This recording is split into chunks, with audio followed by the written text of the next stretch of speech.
যাদের নামাজ পড়ার সময় দুনিয়াবি চিন্তা মনে আসে বা নামাজে অমনোযোগী তৈরি হয়, তারা ভিডিওটি শেষ পর্যন্ত দেখার অনুরোধ রইল।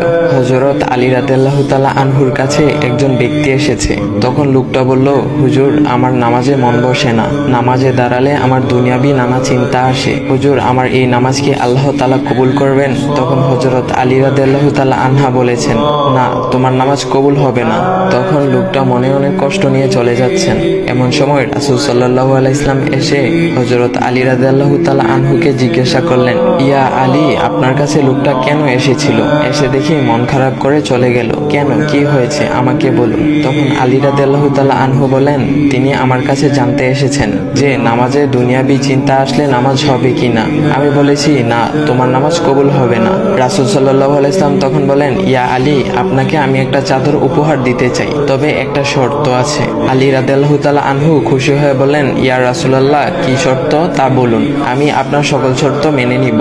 বুঝতেই তো পারছেন রাসূল সাল্লাল্লাহু আলাইহি ওয়াসাল্লামের চাদর বলে কথা। তখন রাসূল সাল্লাল্লাহু আলাইহি ওয়াসাল্লাম বললেন, ইয়া আলী, আপনি যদি এই মুহূর্তে 2 রাকাত নামাজ একনিষ্ঠভাবে পড়তে পারেন দুনিয়াবি সকল চিন্তা দূর করে, তাহলে আমি আপনাকে সেই চাদরটি উপহার দেব। আলী রাদিয়াল্লাহু তাআলা আনহু বলেন, এটা তো সাধারণ ব্যাপার। আলী রাদিয়াল্লাহু তাআলা আনহু তখন নামাজে দাঁড়িয়ে গেলেন আর তিনি নামাজ পড়তে শুরু করলেন। এমন সময় তার মনের মধ্যে শুধু ভাবনা চিন্তা আসতে শুরু করলো, আচ্ছা, আমাকে যে রাসূল সাল্লাল্লাহু আলাইহি ওয়াসাল্লাম যে চাদরটা দিবেন সেটা কি ফাতিমার চাদর নাকি রাসূল সাল্লাল্লাহু আলাইহি ওয়াসাল্লামের? আচ্ছা, চাদরখানা দেখতে কেমন হবে? এই বিভিন্ন বিষয় নিয়ে ভাবতে লাগলেন। তিনি ভুলেই গেছেন যে দুনিয়াবি চিন্তা নামাজে আনতে রাসূল সাল্লাল্লাহু আলাইহি ওয়াসাল্লাম নিষেধ করেছেন। এর মধ্যে আলী রাদিয়াল্লাহু তাআলা আনহুর নামাজ পড়া শেষ। আলী রাদিয়াল্লাহু তাআলা নামাজ শেষ করে রাসূল সাল্লাল্লাহু আলাইহি ওয়াসাল্লামকে বলতেছেন, ইয়া রাসূলুল্লাহ, আমি আপনার শর্ত মেনেছি, এখন আমাকে চাদরখানা উপহার দেন। রাসূল সাল্লাল্লাহু আলাইহি ওয়াসাল্লাম বলেন, ইয়া আলী, আপনি কি একনিষ্ঠভাবে দুনিয়াবি চিন্তামুক্ত ছাড়া 2 রাকাত নামাজ পড়েছেন? তখন আলী রাদিয়াল্লাহু তাআলা আনহা মুচকি হেসে বললেন, না ইয়া রাসূলুল্লাহ, আমি আপনার চাদর নিয়ে অনেক কিছুই ভেবেছি। তখন রাসূল সাল্লাল্লাহু আলাইহি ওয়াসাল্লাম বলেন, ইয়া আলী, নামাজ তোমারও হয়েছে, আর তুমি যাকে নামাজ হবে না বলে ফতোয়া দিয়েছো তার নামাজও আল্লাহ তাআলা কবুল করে নিয়েছেন।